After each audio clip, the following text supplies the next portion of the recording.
boys and girls. Welcome back to Penny's Reading Nook. I'm here in Spencer, West Virginia this morning, and I don't know about where you're at, but where I'm at, it's a little brisk this morning.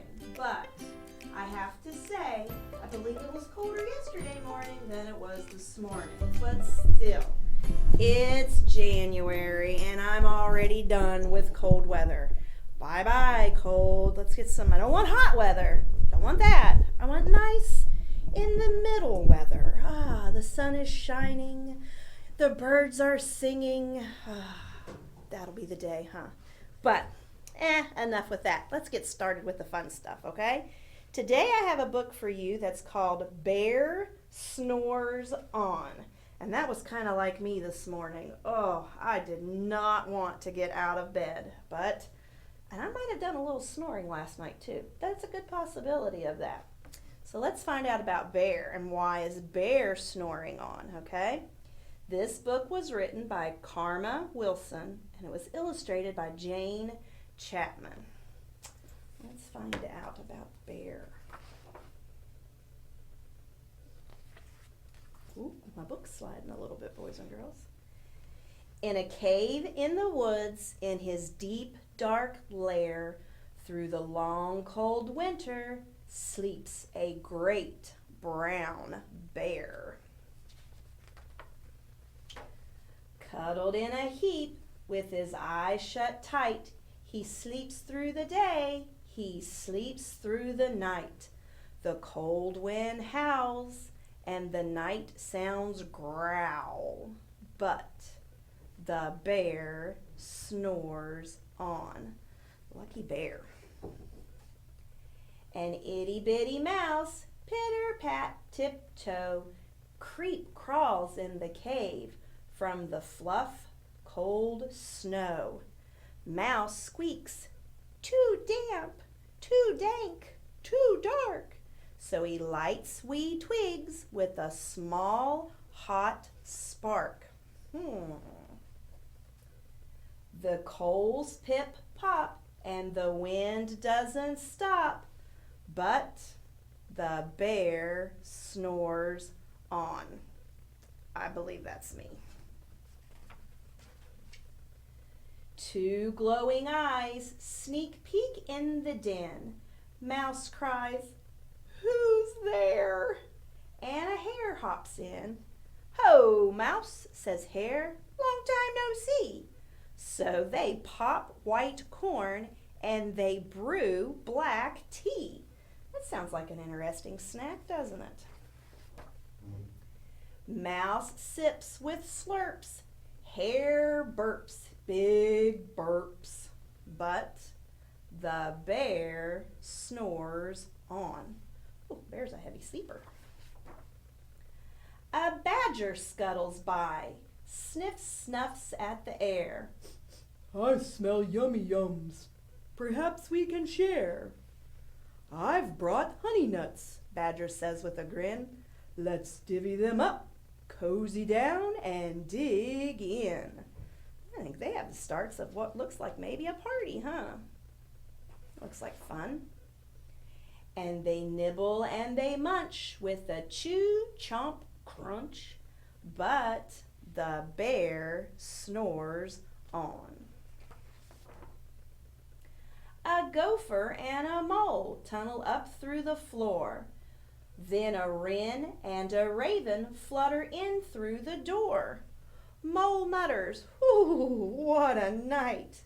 "What a storm!" twitters wren, and everybody clutters in the great bear's den. They tweet and they titter, they chat and they chitter, but the bear snores on. In a cave in the woods, a slumbering bear sleeps through the party in his very own lair. So he's in his own home and he's missing the party. Hare stokes the fire, mouse seasons stew. Then a small pepper fleck makes the bear,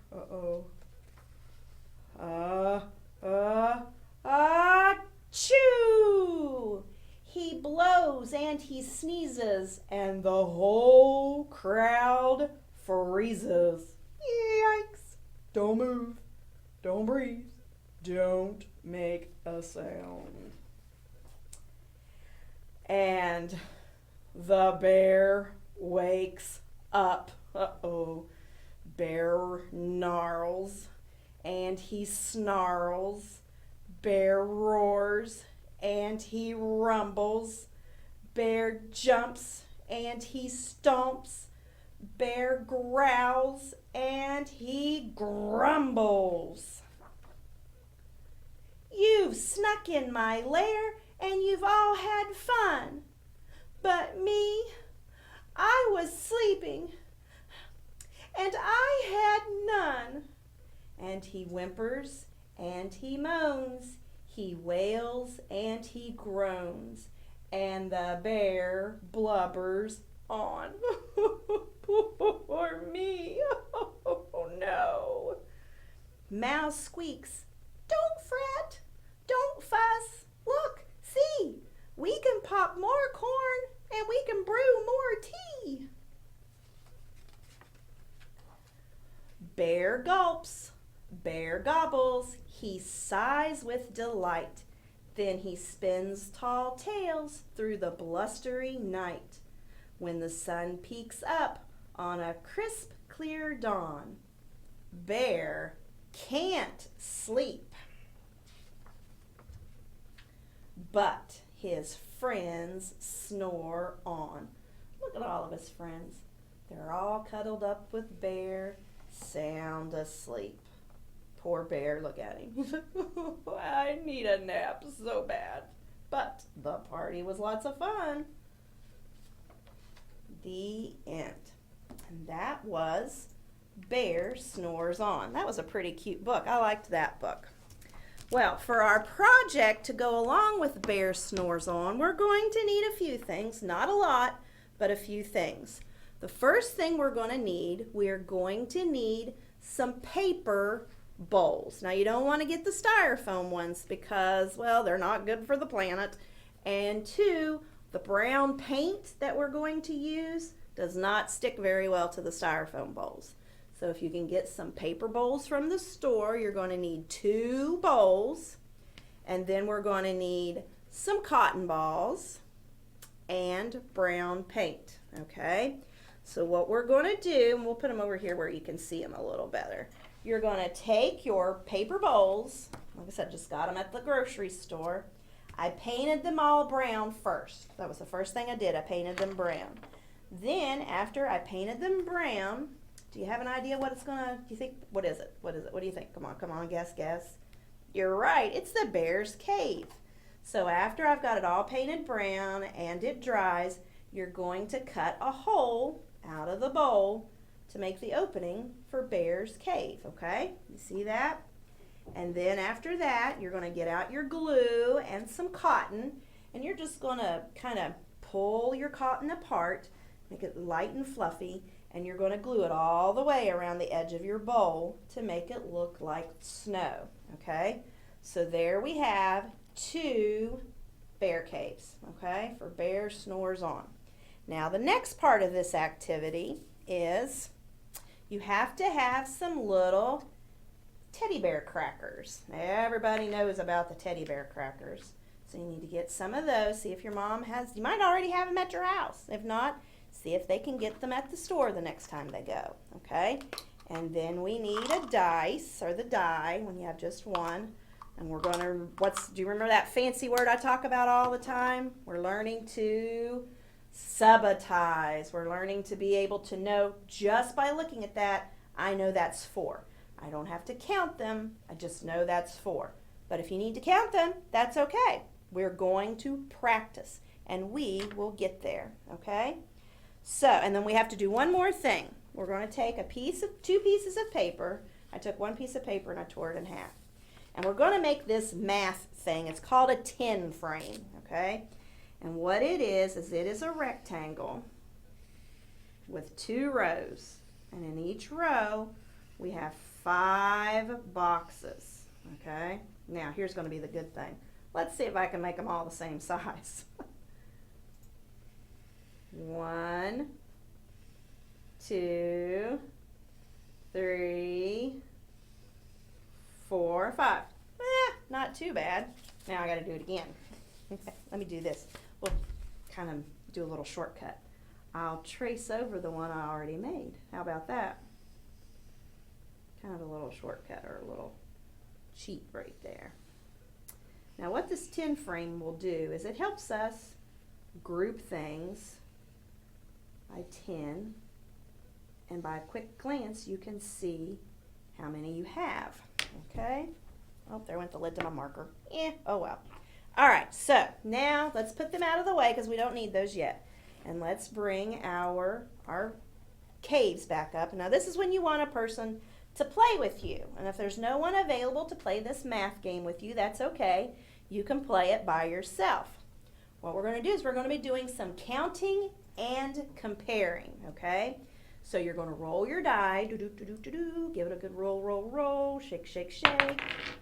And what number did I get? Let's see if we know without counting. Oh, you think about it and let me see if I can read your mind. I believe I heard someone out there say 6. You're right, so let's double check to make sure you're right, okay? 1, 2, 3, 4, 5, 6. All right, so we have the number 6. So that's when we're going to get out our cup of little bear crackers. We need to put 6 bears sleeping in that cave, okay? So let's go 1. Oops, that bear's upside down. 2, 3, 4, 5, and 6. All right, 6 bears are sleeping in that cave, okay? Now let's go to the next one.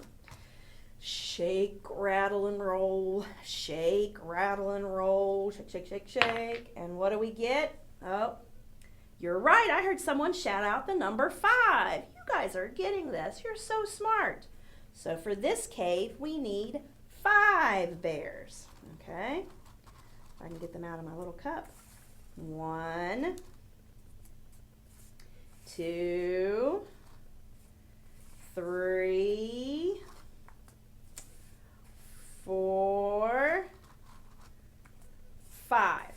All right, so each cave has got some sleeping bears inside, okay? So we'll move that out of our way.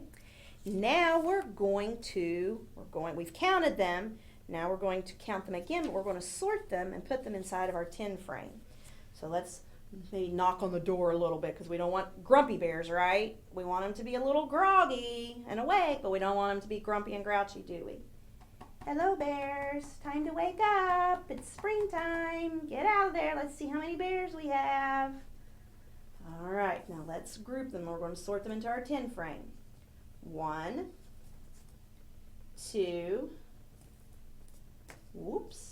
3, 4, 5, 6. Okay, so in that one we have 6 bears, and we're going to make the number 6 down here at the bottom.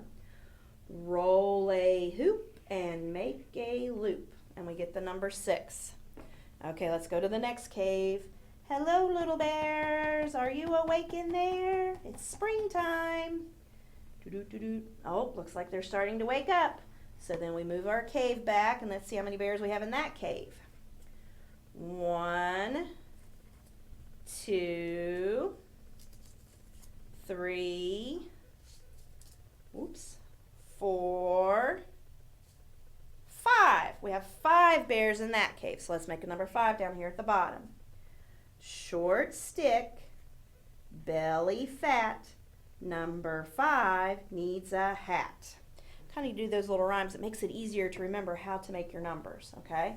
So in this first one, we have 6, and in the second one, we have 5. Now looking at them, spaced out in their 10 frames, looking at those, which group has the most bears? Is it this one with 6, or is it this one with 5? What one? You're right. The number 6 is the bigger number. So this group over here had more bears sleeping in their cave than this one, okay? But just by, if you look, first row is filled all the way. Over here on this one, first row is filled all the way. Then we come down to the second row and we have one bear in the second row. And when we come over here, we don't have any bears, do we? We have 0 bears in the second row. That's another way of just a quick glance, we automatically know, okay, well, there's bears in both rows here, but not here. So that's going to be the one with the most. Now we can take this a step farther and go more than and less than, or equal to, okay? So we said the number 6 was the biggest number and that this group had the most. So the way I teach my 3- and 4-year-olds at building blocks about more than and less than, it's an alligator. And the alligator likes to eat the big number. So his mouth is going to be open towards the big number so he can chomp the numbers. And wherever that little number is, he's going to turn his back on the little number because he's like, yo, I'm hungry. And if I just eat that 5, I'm still going to be hungry. But if I eat that 6, because it's a bigger number, my belly's going to be full. So it's an easy way of remembering more than and less than, okay? So we're going to make our alligator mouth. Let me kind of put our 2 pieces of paper together. All right, so we want the more than sign or the greater than sign. The alligator's got his mouth open to the 6, and we kind of give our more than and less than alligator eyes and some teeth, because he's going to chomp down on some crackers. All right, and then at the end we would say 6 is greater than 5. All right, so see, that was a fun math game, wasn't it? It was, and this is something you can do. I did it by myself. You can do it by yourself. If you have someone in your family that would ask them, would you like to play a game with me? We're going to have a math lesson. See if you can get someone to do that, okay? And it's always a lot of fun. And you know what the best part about this game is? When you're all done, guess what? You have a little snack. You have some little teddy bears that you can snack on afterwards. Well, I hope you enjoyed this. I hope you learned something. And guess what? I'm finished. So I will see you next week. Talk to you later, boys and girls. Bye-bye. Mwah.